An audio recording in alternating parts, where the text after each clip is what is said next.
शम्सुल माआरिफ, ये नाम सुनते ही जहन में तारीख की सबसे पुरअसरार और शायद सबसे ताकतवर किताबों में से एक का ख्याल आता है। ये कोई आम किताब नहीं, बल्कि इसे इल्म का सूरज कहा जाता है। एक ऐसा सूरज जिसकी रोशनी और गर्मी आज भी महसूस की जाती है। तो आइए इसके राजों से पर्दा उठाने की कोशिश करते हैं। अच्छा, इस किताब के बारे में सबसे पहली और सबसे दिलचस्प बात पता है क्या है? वो है इसकी शोहरत। मतलब एक तरफ तो इसे रूहानी इल्म का एक शाहकार माना जाता है और दूसरी तरफ इसे ममनुआ जादू की किताब कहकर रद्द कर दिया जाता है। सदियों से ये बहस चली आ रही है और सच पूछे तो यही चीज़ इसे इतना दिलचस्प बनाती है।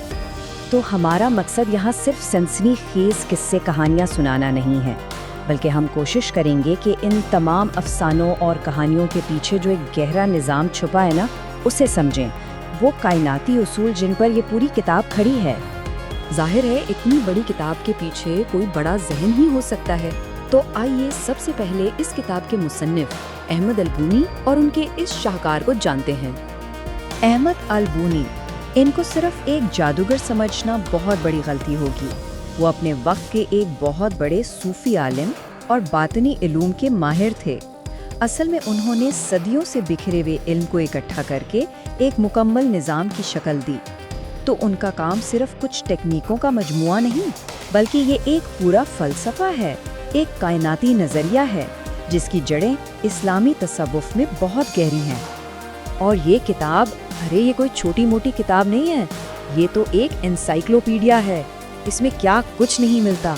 अरबी के 28 हरूफ की पुरअसरार ताकत से लेकर जादुई अमलियात के सही औकात, तलस्मी और नक्श बनाने के तरीके, अल्लाह के नामों की बातनी खुसूसियात और यहाँ तक के फरिश्तों और जिन्नात की दुनियाओं का भी जिक्र है। मतलब एक मुकम्मल पैकेज है। अच्छा, किताब की वसअत का तो अंदाज़ा हो गया। अब चलते हैं इसके बिल्कुल मरकज़ की तरफ। वो बुनियादी उसूल जिस पर ये पूरा निज़ाम खड़ा है, और वो उसूल है कायनात बतौर एक मतन। शम्सुल माआरिफ के दिल में जो नज़रिया है उसे कहते हैं इल्मुल हुरूफ, यानी हुरूफ का इल्म। ये नज़रिया कहता है कि ये जो पूरी कायनात है ना, ये कोई बेतरतीब चीज़ नहीं है, बल्कि ये अल्लाह के कलाम का ही एक ज़ुहूर है। और इस नज़रिए के मुताबिक अरबी के जो 28 हरूफ हैं वो सिर्फ आवाज़ें या लिखने के निशान नहीं हैं, नहीं, बल्कि वो हकीकत के, इस कायनात के बुनियादी बिल्डिंग ब्लॉक्स हैं। आप कह सकते हैं कि ये कायनात का सोर्स कोड है। हर हर्फ की अपनी एक अददी कीमत है। उसका ताल्लुक अनासिर यानी आग, पानी, हवा या मिट्टी से है, और कायनात में उसका एक ख़ास मकाम और असर है। तो ठीक है, हुरूफ में ताकत है, लेकिन ये ताकत आती कहाँ से है और इसे इस्तेमाल कैसे किया जाता है? आइए देखते हैं। हुरूफ की ये साइंस अपने उरूज पर पहुंचती है जब इसे अल्लाह के 99 नामों यानी अस्माए हुस्ना पर लागू किया जाता है। अल-बूनी का पूरा निज़ाम असल में हर नाम की बातनी ताकत को समझाने पर ही मबनी है।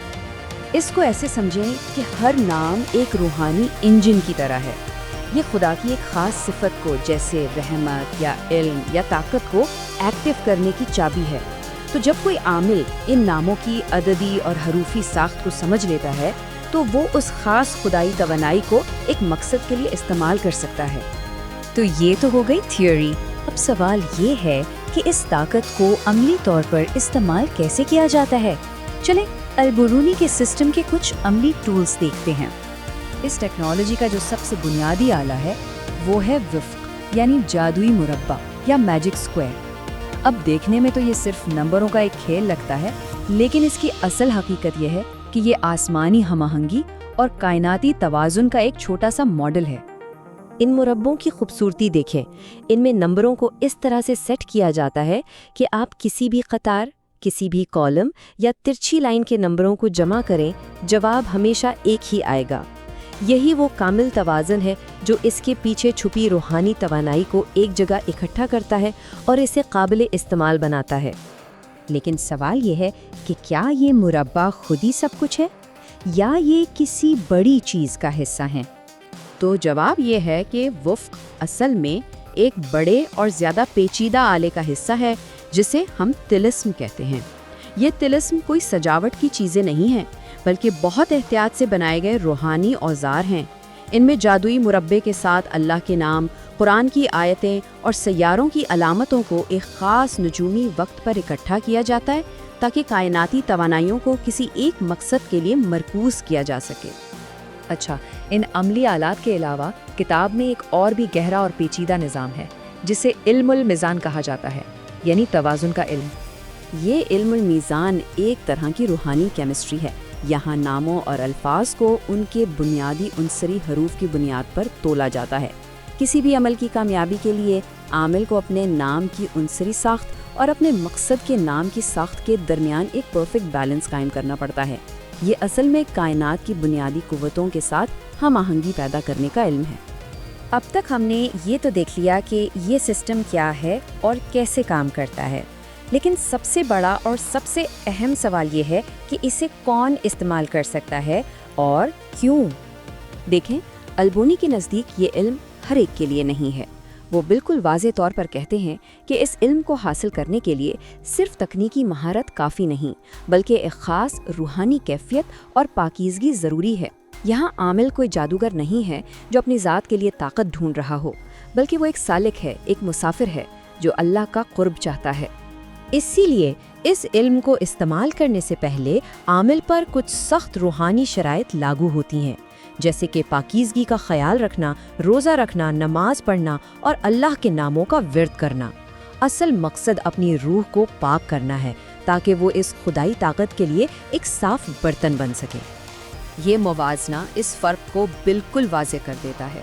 البونی کے نظام میں اصل مقصد روحانی ترقی اور خدا سے قریب ہونا ہے، جبکہ عام جادوگری میں مقصد اکثر دنیاوی فائدہ یا طاقت کا حصول ہوتا ہے۔ یہاں پروسیس خود عبادت ہے، صرف نتیجہ نہیں۔ تو سب سے اہم نقطہ یہی ہے، شمس المعارف کو سمجھنے کی چابی یہ ہے کہ اسے صرف جادو کی کتاب سمجھ کر نہ پڑھا جائے، بلکہ اسے اسلامی تصوف کے ایک بہت بڑے نظام کا حصہ سمجھا جائے، جہاں ہر عمل کا آخری مقصد روحانی پاکیزگی اور خدا کا قرب حاصل کرنا ہے۔ تو آخر میں وہی سوال کہ شمس المعارف کیا ہے؟ جادوگروں کے لیے ایک گائیڈ بک یا صوفیوں کے روحانی سفر کا ایک نقشہ؟ شاید اس کا جواب اس کتاب کو پڑھنے والے یا استعمال کرنے والے کی نیت میں چھپا ہے۔